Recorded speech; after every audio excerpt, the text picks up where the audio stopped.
Sir, जिंदगी का खेल क्या है और इसे हम कैसे समझ सकते हैं? बहुत अच्छा सवाल किया है। मुझे लगता है जिंदगी सचमुच में एक खेल है और जो इस खेल को समझ लिया वो उतने ही अच्छे से पूरे जिंदगी को निभा सकता है, जी सकता है और सफल हो सकता है। क्यों? जिंदगी वास्तव में एक खेल है और इसके लिए जो सबसे महत्वपूर्ण चीज होती है वो मुझे लगता है किस क्षमता, किस सामर्थ्य और किस समझ के साथ आप इस खेल को खेलने की कोशिश करते हो। क्योंकि मुझे लगता है सफल वही है जिसको खेल के सारे गुण पता होते हैं, या जो एक अच्छा खिलाड़ी होता है। और कोई भी अच्छा खिलाड़ी तभी बनता है जो बार बार अभ्यास करके किसी भी खेल में महारत हासिल करता है। और मैं कहना चाहूंगा कि कमजोर दिल वाला आदमी या ये सोचे कि सर्वश्रेष्ठ माहौल मुझे मिलेगा तभी मैं जिंदगी का खेल खेल पाऊंगा या मेरी जिंदगी सुनहरी होगी या मैं सफल होऊंगा, जो यह सोचते हैं कि अच्छा माहौल आएगा तब मैं किसी भी खेल को या कोई भी काम स्टार्ट करूंगा। दरअसल माहौल हमेशा सबके लिए एक जैसा होता है, बस हमें उस माहौल में अपने को ढाल करके आगे बढ़ने की जरूरत होती है। अब इसको थोड़ा सा हम देखिए सच में खेल के कुछ उदाहरणों के माध्यम से समझ, चाहे वो फुटबॉल का खेल हो या क्रिकेट का खेल हो या कबड्डी का खेल हो। खेल सब अलग अलग हैं, खिलाड़ी भी सब अलग अलग हैं, लेकिन जब जीतने की बारी आती है तो या तो कोई एक व्यक्ति जीतता है या कोई एक टीम जीतती है। उदाहरण के लिए हम फुटबॉल को ही लें तो फुटबॉल को जब एक आदमी खेलना प्रारंभ करता है तो उसके रास्ते में कितने लोग होते हैं जो बार बार उसको रोकने की कोशिश करते हैं, उसकी बाल छुड़ाने की कोशिश करते हैं, बार बार उसको पांव से रोकने के, गिरा करके उससे बाल छिड़ा कर लेके जाएं। तो मुझे लगता है कि इस तरह जब आप जिंदगी को स्टार्ट करते हैं, जब आप किसी के रेस में होते हैं तो ऐसे बहुत सारे रुकावट आती हैं। क्योंकि जो भी एक तेज दौड़ने वाला व्यक्ति होता है या आगे लेकर जाने वाला होता है वो तब तक नहीं आ सकता जब तक कि आप अच्छा अभ्यास ना कर लें। तो मुझे लगता है कि जो आदमी बाल लेकर के दूसरे के पाले में बार बार जाने की कोशिश कर रहा है उसको बार बार गिरना पड़ता है, उठना पड़ता है, फिर उठ करके गेंद को लेना पड़ता है। और इस गिरने और उठने के क्रम में ना जाने वो कितने बार ऐसी चोट और संघर्ष से गुजरता है कि वो बाल उसके पास आ जाए। तो मुझे लगता है गिरना और उठना, फिर गिरना, फिर उठना, फिर गिरना और फिर उठना, यही जिंदगी है। एक बड़ा अच्छा शेर है हिंदी में कि मेरे चिरागों का यही तमाशा रहा है यारो, हवा बुझाती जाएगी और मैं जलाता जाऊंगा। तो मुझे लगता है जिंदगी भी यही है कि आप जब जिद मान लें कि ये समस्याएं तो आएंगी, इस तरह के लोग रास्ते में मिलेंगे ही, लेकिन उन सब समस्याओं और उन सब रुकावटों के बीच में से यदि आप आगे बढ़ते चले जाते हैं, इसी का नाम जिंदगी है। इसी से आगे बढ़े हम तो उदाहरण के लिए क्रिकेट का खेल देखें। क्रिकेट में भी देखिए मारने वाला एक होता है और आपको आउट करने के लिए पूरी की पूरी 11 की टीम होती है। और इस टीम में आपको एक बॉलर होगा जो आपको अलग अलग तरीके से आउट करने की कोशिश करेगा। कभी फिरकी देगा, कभी स्पिन देगा, कभी फास्ट बॉलर होगा, कभी बाउंसर देगा।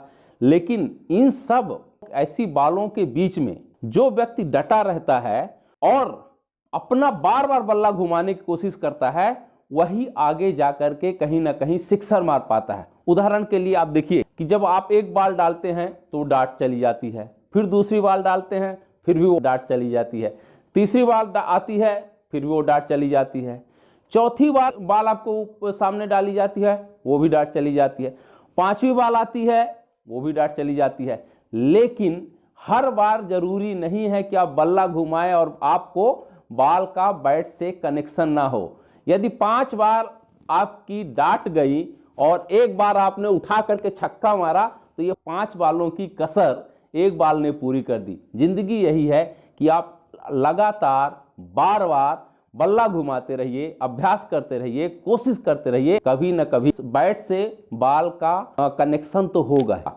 और कबड्डी का खेल तो इससे भी मुझे लगता है कि और भी कठिन है।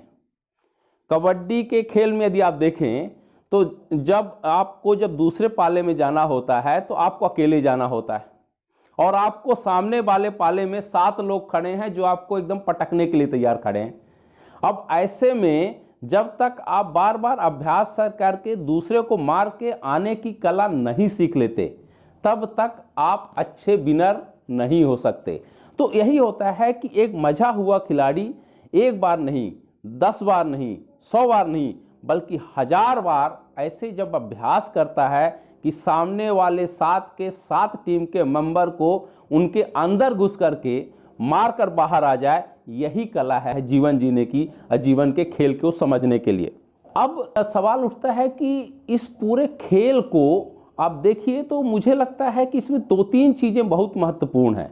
सबसे पहले कि खुद की ताकत का एहसास होना चाहिए, अर्थात आपको ये पता होना चाहिए कि आप किसके लिए बने हैं। दूसरा है चुनौती को स्वीकार करना, क्योंकि कबड्डी का खेल हो या क्रिकेट का खेल हो या फुटबॉल का खेल हो, जब तक आप में चुनौती लेने का साहस नहीं है तब तक आप अच्छे से कोई भी खेल खेल नहीं सकते। आपको चैलेंज तो लेना ही होगा। जीवन भी चैलेंजों भरा है, जीवन भी चुनौतियों भरा है, कोई भी काम आसान नहीं होता। आप जब तक रिस्क नहीं लेते, इसीलिए कहते हैं जितना बड़ा जोखिम उतना बड़ा फायदा। और इसके लिए जरूरी है कि आप बार बार अभ्यास करें। और अभ्यास क्यों जरूरी है?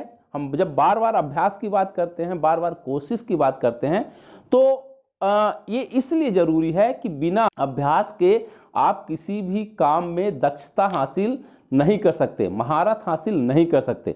एक बड़ी अच्छी पौराणिक कथा है कि एक बार भगवान इंद्र किसानों से परेशान हो गए।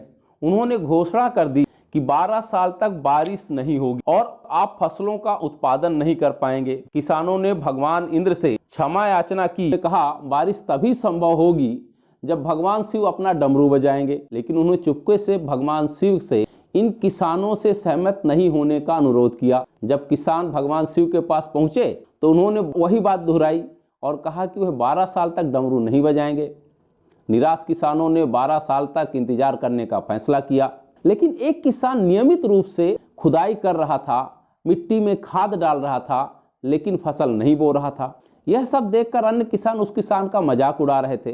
3 वर्ष बाद सभी किसानों ने उस किसान से पूछा, आप अपना समय और ऊर्जा क्यों बर्बाद कर रहे हैं, जब आप जानते हैं कि 12 साल तक बारिश नहीं होने वाली है, तब भी आप इतना क्यों मेहनत कर रहे हैं? उस किसान ने बहुत मासूमियत के साथ उत्तर दिया, मुझे पता है कि फसल नहीं निकलेगी, लेकिन मैं इसे अभ्यास के रूप में कर रहा हूँ। 12 साल बाद मैं फसलों को उगाने और खेतों में काम करने की प्रक्रिया को शायद भूल न जाऊं, इसलिए मुझे ऐसा करते रहना चाहिए ताकि मैं फसल का उत्पादन करने के लिए फिट रहूं और 12 साल बाद जब बारिश हो तो उसका लाभ ले सकूं। उस किसान का तर्क सुन करके देवी पार्वती ने भगवान शिव के सामने अपने विचार प्रकट करते हुए कहा कि आप 12 वर्ष तक जब डमरू नहीं बजाएंगे तो आप उसे ठीक से बजाना भूल जाएंगे। यह पार्वती की बात भगवान शिव को ठीक लगी। अपनी चिंता में निर्दोष भगवान शिव ने फिर से डमरू बजाने की कोशिश की और जैसे ही डमरू बजाई उसकी आवाज के कारण बारिश हो गई।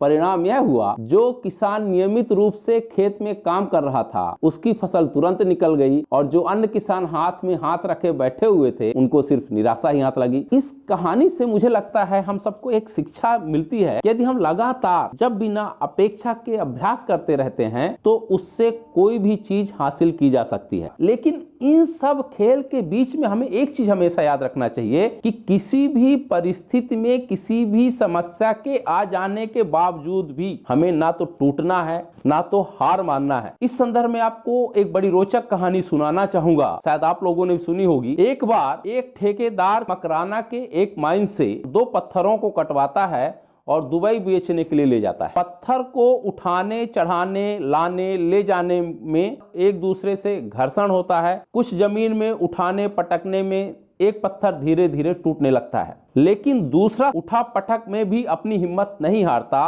और जस का तस बना रहता है और दोनों किसी तरह दुबई पहुंच जाते हैं। अब दोनों को मंदिर निर्माण के लिए एक जगह उतारा जाता है। अब तो उनका सामना उन कारीगरों से होना था जो उनके ऊपर छैनी हथौड़ी बरसाने वाले थे। काम शुरू हुआ, चोट पर चोट दोनों के ऊपर पड़नी प्रारंभ हुई। इसमें एक पत्थर तो धीरे धीरे ऐसी चोट और मार से टूटता रहा और अपने वास्तविक स्वरूप को खोता रहा, लेकिन दूसरे पत्थर को जितनी भी मार पड़ी उससे वो घबराया नहीं, ना ही टूटा और ना ही अपने वास्तविक स्वरूप को खोया।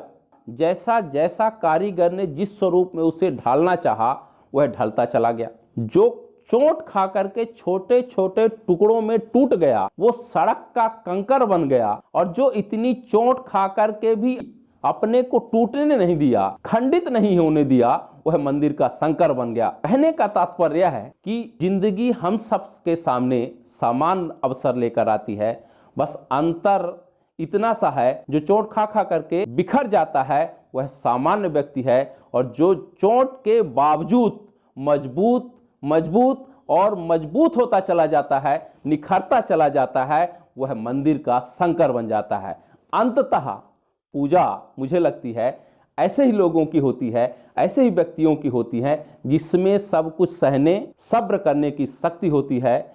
ऐसे ही महापुरुष के सामने सभी लोग शीश नवाते हैं, सर झुकाते हैं, जिससे एक सामान्य व्यक्ति को जीवन जीने का सार और सामर्थ्य मिल जाता है। वास्तव में मुझे लगता है सफलता का असली सूत्र यही है, और मुझे लगता है जिंदगी का खेल भी यही है। जिसको खेलना आ गया वो उसका जीवन सफल और सार्थक हो जाता है, जिसको खेलना नहीं आया उसका जीवन असफल और निरर्थक हो जाता है। बहुत बहुत धन्यवाद।